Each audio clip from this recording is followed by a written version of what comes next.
ఈవిడికి ఒక ఆడపిల్ల కూడా లేదు, ఒక తోడు కూడా లేరు. అంటే ఈవిడ పర్సనల్ గా ఎక్కడికైనా తీసుకెళ్ళడానికైనా, టాయిలెట్ కైనా తీసుకెళ్ళడానికి కూడా ఇవే అన్ని ఇద్దరు పిల్లలు.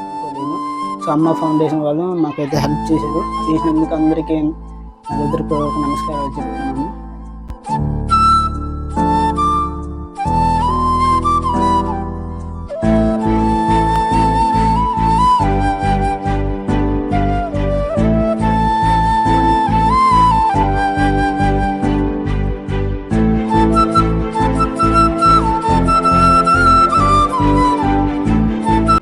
ఇప్పుడు మీరు లేకపోతే వాళ్ళ పరిస్థితి ఏంటి? మీరు ఎందుకు అలా చనిపోవాలనుకున్నారు?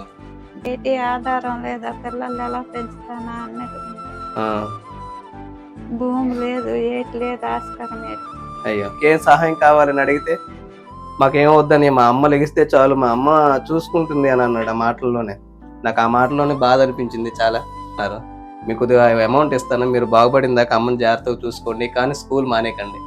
ఉన్న విషయం ఏంటంటే, నేను స్కూల్ టీచర్లతో కూడా నేను ఇప్పుడు వెళ్ళి మాట్లాడతాను.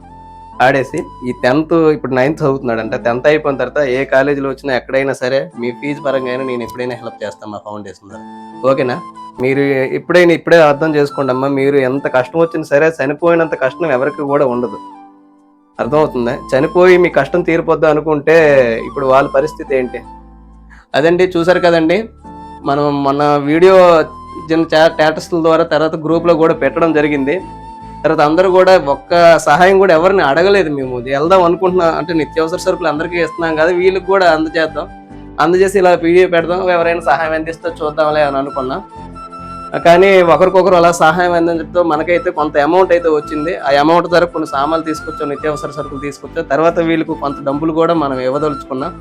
ఈవిడికి ఒక ఆడపిల్ల కూడా లేదు, ఒక తోడు కూడా లేరు. అంటే ఈవిడ పర్సనల్ గా ఎక్కడికైనా తీసుకెళ్ళడానికైనా, టాయిలెట్ కైనా తీసుకెళ్ళడానికి కూడా ఇవే అన్ని ఇద్దరు పిల్లలే చేసుకుంటున్నారు. వండడం అయినా సరే, నీళ్ళు తేవడం అయినా, గిన్నెలు తోవడం అయినా అన్ని కూడా. ఈవిడ చిన్న పిల్లలు ఎలా పెంచాలో తెలియక ధైర్యం కోల్పోయి, అసలు ఎలా జీవించాలో, ఎలా బ్రతికే ఈ పిల్లలు ఎలా పెంచాలో తెలియక అఘాయిత్యం పాల్పడింది. గ్రామస్తులు చూడడంతో కొద్దిగా ఆరిపారు.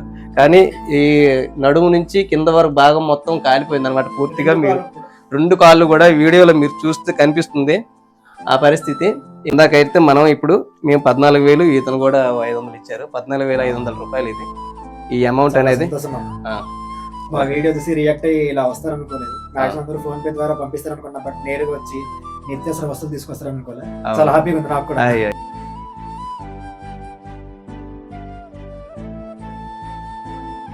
2 నెలలుగా స్కూల్ మానేసి పనికి వెళ్దామని నిర్ణయించుకున్నావా? యాకం మానేద్దాం అనుకున్నావా?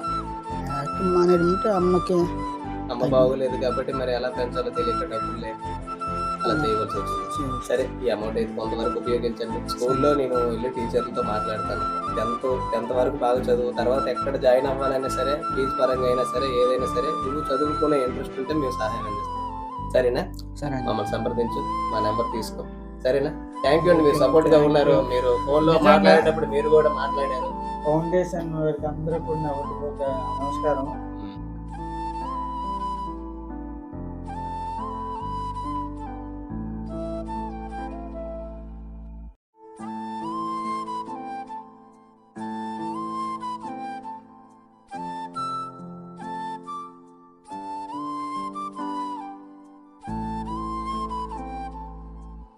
మా అమ్మకైతే బాగాలేని కారణంగా మేము సాయం అంతది అయితే అనుకోలేదు. సో అమ్మ ఫౌండేషన్ వాళ్ళు మాకైతే హెల్ప్ చేశారు. చేసినందుకు అందరికీ హృదయపూర్వక నమస్కారాలు చెప్తున్నాను.